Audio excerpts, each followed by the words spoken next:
Ever felt like you're speaking a language no one else understands? Like you're holding a map to a treasure everyone else is too blind to see? If you're an INFJ, you've probably asked yourself, why is finding love so hard when I care so deeply? Stick around, because today, we're diving into the emotional labyrinth of the INFJ personality and uncovering the real reasons they struggle to find a partner. Spoiler alert, it's not because they're too picky or broken. It's way more complicated than that. 1.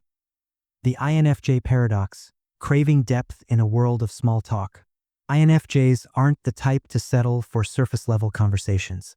While others might chat about the weather or the latest viral memes, INFJs crave discussions that dig into the heart of life itself. Topics like purpose, human suffering, spirituality, and the mysteries of existence. Imagine sitting across from someone on a first date, and instead of talking about their job or hobbies, they ask, "What do you think happens to us after we die?" That's the INFJ vibe. They want to connect on a soul level, not just exchange polite pleasantries. But here's the problem. Most people aren't prepared to dive that deep, especially early on. This leaves INFJs feeling like outsiders, stuck in a world that prefers small talk over soul searching. They might go home after a date thinking, "Did I come on too strong?" Or "Why does no one get me?" It's a lonely cycle. They yearn for meaningful connection but often end up feeling misunderstood. 2. The ideal partner mirage, when perfectionism meets reality. INFJs have a vivid imagination, especially when it comes to love. They've spent years crafting an image of their perfect partner. Someone kind, emotionally intelligent, growth-oriented, and aligned with their values. But real-life dating is messy. People show up with baggage, quirks, and habits that don't fit the INFJ's dream blueprint. For example, an INFJ might meet someone who checks 90% of their boxes. They're compassionate, love books, and volunteer at animal shelters. But then they discover the person hates deep conversations or cracks jokes at inappropriate times. Suddenly, that 10% flaw feels like a deal breaker. INFJs aren't trying to be picky. They just struggle to reconcile their high hopes with the imperfect humans in front of them. It's like holding a masterpiece painting in your mind, but only finding rough sketches in reality. Over time, this gap between fantasy and real life can make dating feel hopeless. 3. Emotional burnout, giving too much too soon. INFJs are natural caregivers. When they meet someone new, they'll often jump into support mode without thinking. Imagine this. On a second date, their partner starts venting about a toxic boss. The INFJ listens intently, offers advice, and even follows up the next day with an article on workplace boundaries. But here's the catch. While they're busy being someone else's rock, they forget to protect their own energy. They absorb emotions like a sponge, carrying their date's stress as if it's their own. After a few weeks, they're drained, wondering, "Why am I doing all the work here?" Meanwhile, the other person might feel overwhelmed by the INFJ's intensity or mistake their kindness for desperation. Relationships become lopsided, leaving the INFJ exhausted and the partner confused.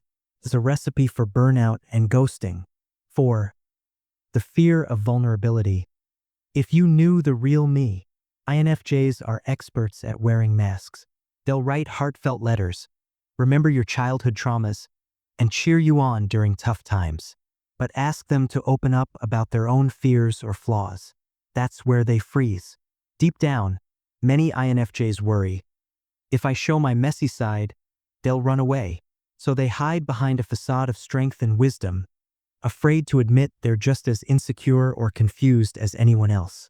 For instance, an INFJ might avoid talking about their career struggles or past heartbreaks, fearing judgment. But love can't grow in the shadows. By bottling up their true selves, they create distance in relationships. Partners might sense this wall and think, "They don't trust me," or "Why won't they let me in?" It's a tragic irony. The more an INFJ hides to avoid rejection, the more isolated they become. 5. The chameleon effect. Losing themselves to please others. INFJs hate conflict. To keep the peace, they'll often morph into whatever their partner wants. Say they're dating someone who loves hiking. Even if they'd rather stay home reading, the INFJ will buy hiking boots, memorize trail names, and pretend to enjoy it, all to make their partner happy. First, this seems sweet, but over time, they lose touch with their own needs. They become a mirror, reflecting their partner's interests instead of sharing their own. The problem? Their partner falls in love with a version of them that isn't real. When the INFJ finally cracks under the pressure and admits, "I actually hate camping," it can feel like betrayal. Both sides end up hurt. The partner wonders, "Who are you?" And the INFJ thinks, "Why didn't they love the real me?" 6. Social exhaustion. Why INFJs ghost perfectly good matches. Dating requires energy, something INFJs don't have in endless supply. After a long week of work, the idea of dressing up, making conversation, and decoding someone's humor feels like running a marathon. Imagine an INFJ matching with someone great on a dating app. The chats flow, sparks fly, but when it's time to meet, they panic. What if the chemistry isn't there in person? What if I say something awkward? The anxiety becomes so overwhelming that they cancel plans, retreating to their safe space. A quiet night alone with tea and a book. To others, this looks like flakiness. But for the INFJ, it's self-preservation. They want connection, but the mental toll of socializing often wins. Sadly, this pattern can make them miss out on potential soulmates. 7. The intuition trap. Overanalyzing every red flag, real or imagined. INFJs have a sixth sense for reading people. They'll notice micro-expressions, tone shifts, and subtle behaviors others miss.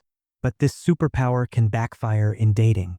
For example, if a date says, "I'll call you tomorrow," but doesn't, the INFJ's mind races. Are they losing interest? Did I do something wrong? Maybe they're still hung up on their ex. They'll replay conversations for hours, hunting for hidden meanings. Meanwhile, the truth might be simple: the person got busy or forgot. But INFJs struggle to take things at face value. Their intuition, while often accurate, can magnify tiny issues into deal breakers. They might end things prematurely, thinking, "Better to walk away now than get hurt later." While this protects them from bad relationships, it can also sabotage good ones. 8.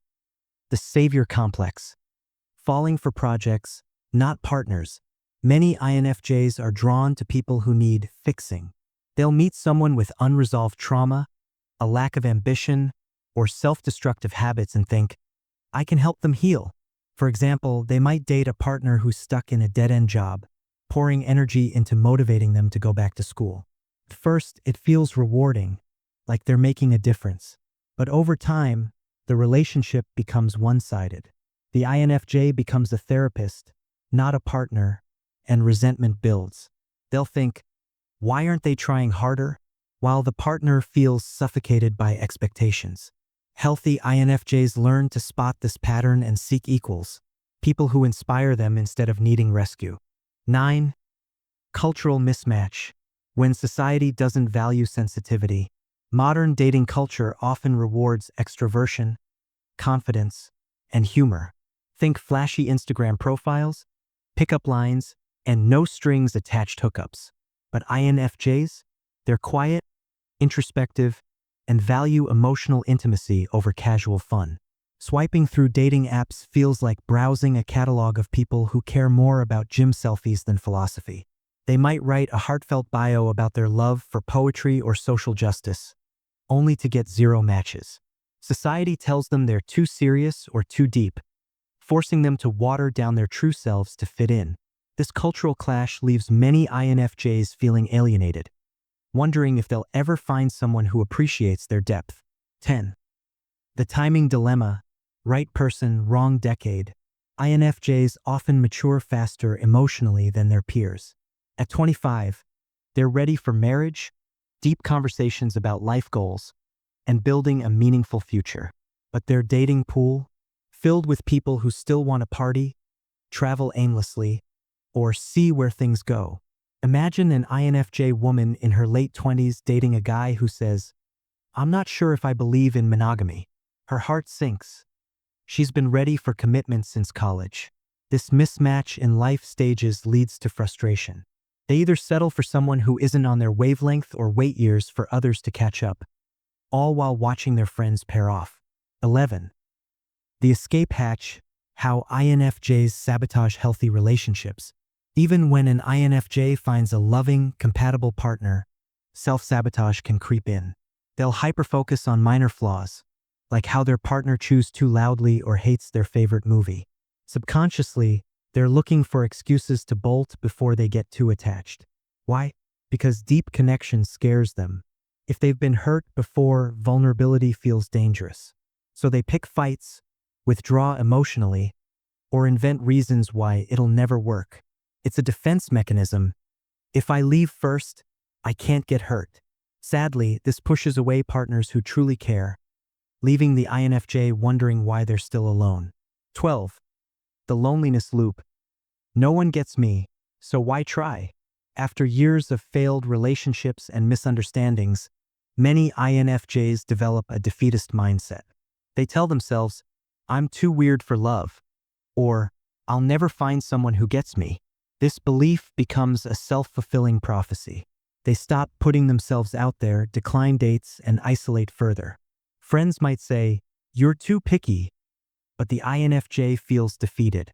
What others don't see is the emotional toll of constantly feeling like an outsider.